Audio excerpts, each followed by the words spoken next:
ये क्वेश्चन देखो बच्चों, 30 जनवरी 2024 शिफ्ट 2 को पूछा गया है। A capacitor of capacitance C and potential V has energy E. मान लेते हैं वो कैपेसिटर का नाम है ए, इसका कैपेसिटेंस है सी, वोल्टेज है वी और इसका एनर्जी है E. It is connected to another capacitor of capacitance. इसको एक दूसरे कैपेसिटर से कनेक्ट कर दिए जिसका कैपेसिटेंस है 2C और वोल्टेज है 2V। ये जो नंबर मैंने लिखा ये कनेक्ट करने से पहले का है और इधर मैं वही नंबर लिख रहा हूँ कनेक्ट करने के बाद। तो हमसे जानना चाह रहा है loss of energy is, energy का लॉस बताना है ई के टर्म्स में। तो जब तुम कनेक्ट कर भी दोगे तब भी इसका कैपेसिटेंस सी रहेगा और इसका भी कैपेसिटेंस सी रहेगा, लेकिन वोल्टेज चेंज हो जाएगा। तो जब इसको कनेक्ट कर देंगे तो इसका वोल्टेज V1 होगा, तो इसका भी वोल्टेज हम लोग को V1 ही होगा। ना अब एनर्जी की बात करते हैं। तो एनर्जी की बात करेंगे तो ये C है, ये V है, तो इसके एनर्जी का फॉर्मूला होगा E जो होगा ये इक्वल टू होगा हाफ CV²। हाँ यही होगा। तो ये जो एनर्जी है ये इक्वल टू है हाफ CV² के। इसका एनर्जी कैलकुलेट करेंगे तो इसका एनर्जी होगा हाफ, कैपेसिटेंस है इसका 2C और वोल्टेज 2V का स्क्वायर, तो ये हो जाएगा 4V²। तो ये आ गया हम लोग को इसका एनर्जी 8CV²/2। 4 दूनी 8, 8CV²/2। नाउ इसका एनर्जी कैलकुलेट करें तो पहले हमको वोल्टेज कैलकुलेट करना पड़ेगा। वोल्टेज कैसे कैलकुलेट करेंगे? जब तुम कैपेसिटर को कनेक्ट करोगे तो वोल्टेज चेंज होगा लेकिन टोटल चार्ज सेम रहेगा। तो इस पे अभी कितना चार्ज है? तो इस पे अभी चार्ज है हम लोग को C/V। इस पे अभी कितना चार्ज है? तो इस पे चार्ज है हम लोग को 4CV। तो टोटल चार्ज शुरू में है 5CV।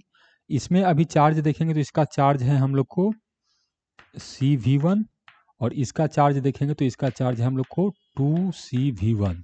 तो कनेक्ट करने के बाद टोटल चार्ज है 3CV1, तो दोनों बराबर होना चाहिए।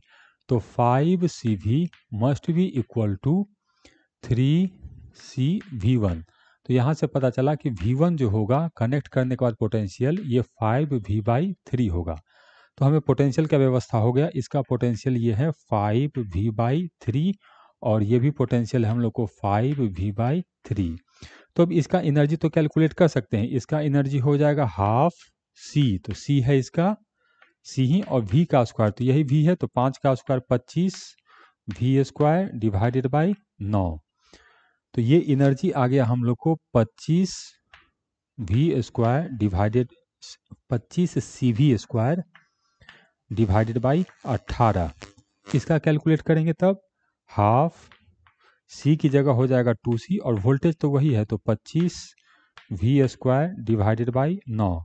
तो ये आ गया हम लोग को 50CV² डिवाइडेड बाई 18।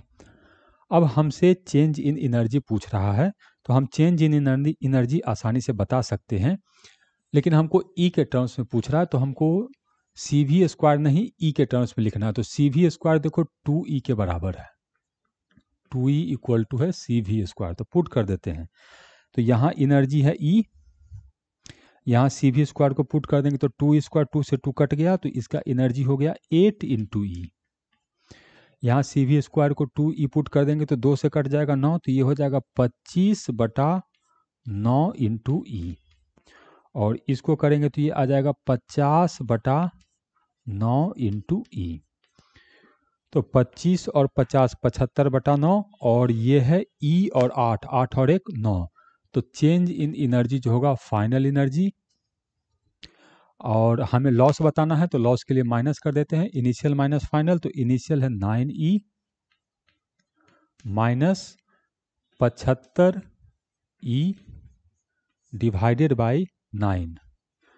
तो 9 से मल्टीप्लाई कर दिए तो ये हो गया 81 माइनस 75 डिवाइडेड बाई 9 × E। अब 81 में से 75 चला गया तो 5 और 1 6, तो 6/9 × E। 3 से तो कटेगा, तो 3 दूनी 6, 3 तिया 9 × E। तो यहाँ जो ये नंबर चुनना है, ये नंबर का वैल्यू होगा 2, यही नंबर का बात हो रहा है। तो यहाँ आंसर होगा x जो होगा वो होगा 2।